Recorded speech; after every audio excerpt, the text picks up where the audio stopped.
Assalamualaikum warahmatullahi wabarakatuh. Kita akan masuk pada tutorial 12. Tolong diperhatikan soal-soal ini agar mendapatkan tambahan materi. Soal pertama, elektrolisis air pada keadaan standar menghasilkan 5,6 liter gas oksigen. Muatan listrik yang dialirkan pada proses tersebut adalah titik-titik. Elektrolisis air itu adalah proses penguraian air menghasilkan gas hidrogen dan gas oksigen dengan menggunakan bantuan arus listrik.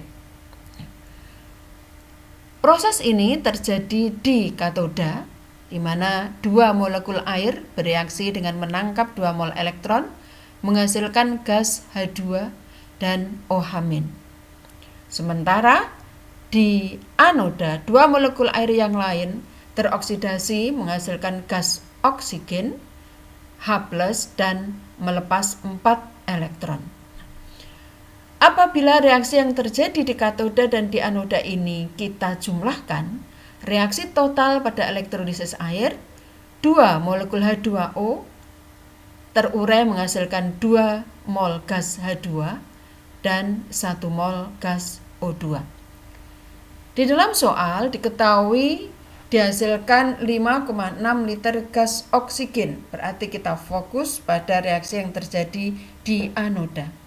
Gas oksigen yang dihasilkan pada elektrolisis ini 5,6 liter pada kondisi STP. 5,6 liter pada kondisi STP berarti kita ubah jadi mol, kita bagi 22,4 liter.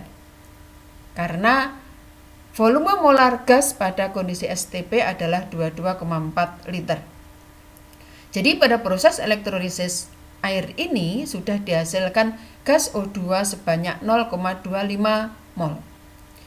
Apabila O2 yang dihasilkan 0,25 mol, berarti elektron yang sudah mengalir pada proses elektrolisis ini adalah 4 kali 0,25 mol, yaitu 1 mol.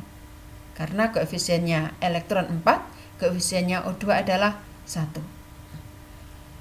Mol elektron sepadan dengan Faraday. Faraday sama dengan mol elektron. Faraday sama dengan Coulomb dibagi 96.500 Coulomb. Nah, jadi ketemu dari persamaan ini, muatan listrik yang sudah mengalir pada proses ini adalah 96.500 Coulomb. Jawabannya adalah B. Soal kedua. Gas asetilin dengan Mr26 sebagai gas penerangan dapat diperoleh dari reaksi antara kalsium karbida dengan H2O menghasilkan kalsium hidroksida dan gas asetilin, gas etuna C2H2. Jika penerangan 1 jam membutuhkan 112 liter gas asetilin pada kondisi STP, maka berapa kalsium karbida yang diperlukan untuk penerangan selama 4 jam? Kalau 1 jam membutuhkan 112 liter gas asetilin, berarti kalau 4 jam gas asetilin yang dibutuhkan adalah 448 liter. Karena kondisinya STP, 448 liter berarti sama dengan 20 mol. Perhatikan persamaan reaksi di sini. Koefisien gas asetilin sama dengan koefisien dari kalsium karbida. Berarti jumlah mol kalsium karbida sama dengan jumlah mol gas asetilin yang dihasilkan. Maka kalsium karbida yang dibutuhkan untuk menghasilkan 20 mol gas asetilin juga sebanyak 20 mol. Karena MR-nya 64, berarti ada 1,28 kilogram. Jawabannya adalah D. Ingat, mol sama dengan liter dibagi 22,4 liter jikalau kondisinya pada keadaan STP. Soal berikut. Proses pengolahan silikon di industri dilakukan dengan cara mereduksi silika dengan karbon dalam tanur listrik. Silika SiO2 dengan karbon C ya. SiO2 Si bilok plus 4 tereduksi menjadi Si silikon. Jika dalam satu hari industri tersebut dapat mengolah 30 ton silika, jika SiO2 yang bisa diolah 30 ton per hari, maka berat silikon yang dihasilkan adalah, kita lihat, MrSiO2 adalah 60. Kita ingat ya bahwa koefisien dalam persamaan reaksi itu bisa dipakai atau menunjukkan perbandingan mol, bukan perbandingan massa. Maka kalau di sini tadi diketahui silikanya dalam satuan ton, berarti satuan massa, maka harus kita ubah menjadi satuan mol dulu.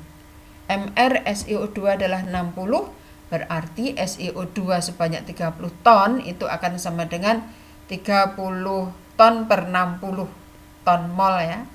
Ada setengah ton mol. Setengah ton mol.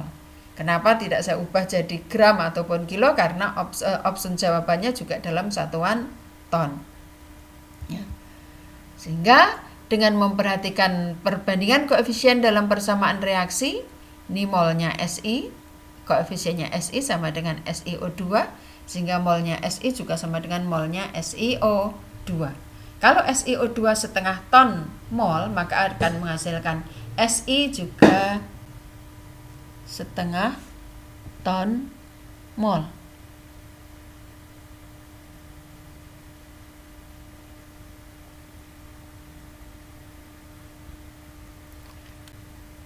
Massa Si berarti mol dikali Mr-nya. Molnya tadi setengah ton, dikali Mr-nya Si adalah 28. Berarti 28 kali setengah ton ketemu 14 ton. Jawabannya adalah E.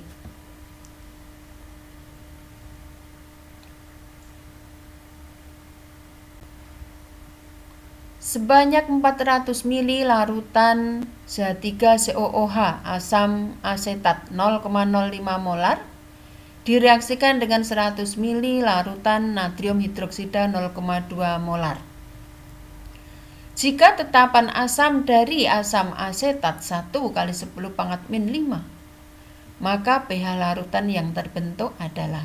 Nah, di sini ada campuran larutan asam dengan larutan basa. Nah, untuk mengetahui atau untuk menghitung pH campuran, maka kita harus melihat dulu bagaimana komposisi akhir dari campuran itu. Asam asetat dicampur dengan NaOH.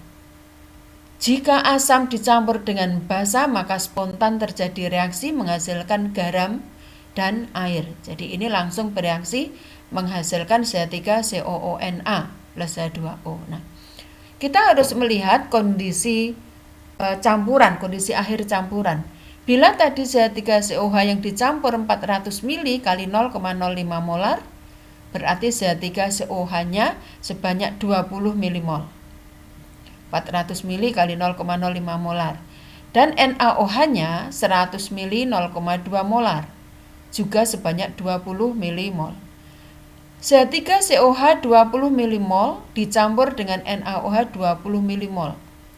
Perhatikan reaksinya.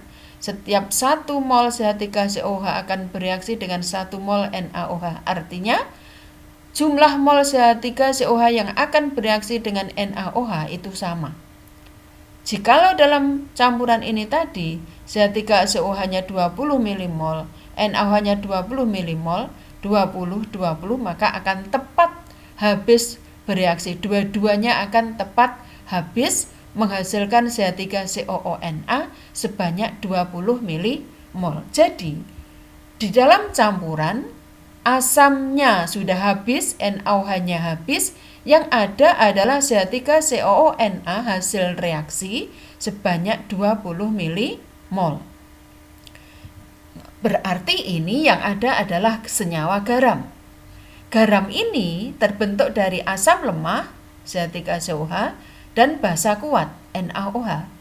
Maka garam ini akan bersifat basa karena terjadi hidrolisis anion dari asam lemah CH3COO- terhidrolisis bereaksi dengan H2O, nanti dia akan menghasilkan CH3COOH dan OH-.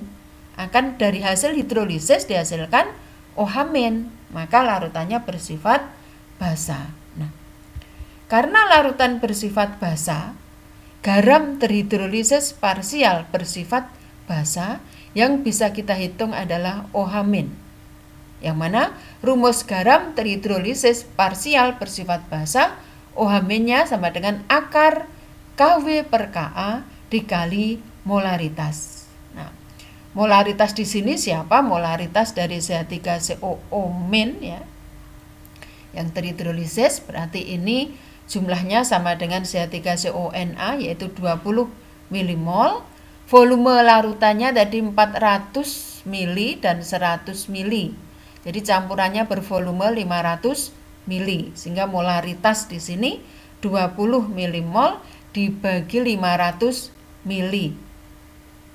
Nah, ketemu ini OH-nya akan sama dengan akar 4 kali 10 pangkat min 11. 10 pangkat min 11 sama dengan 2 kali 10 pangkat min 5,5.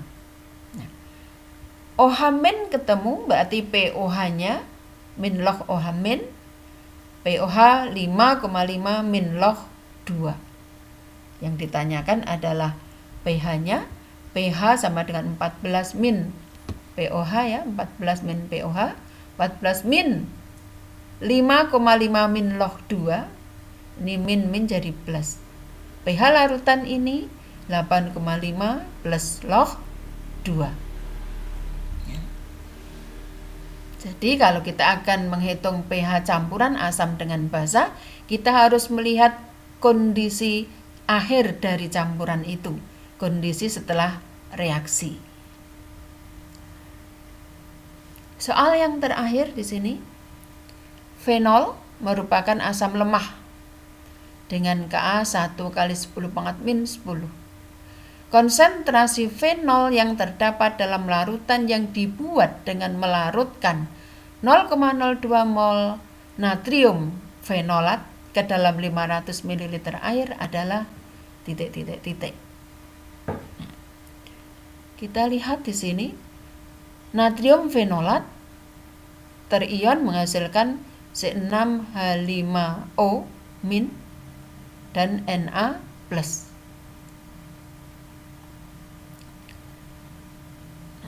Sementara C6H5O- ini dari asam lemah, maka dia akan terhidrolisis bereaksi dengan H2O menghasilkan C6H5OH, ya, ini fenol dan OH-.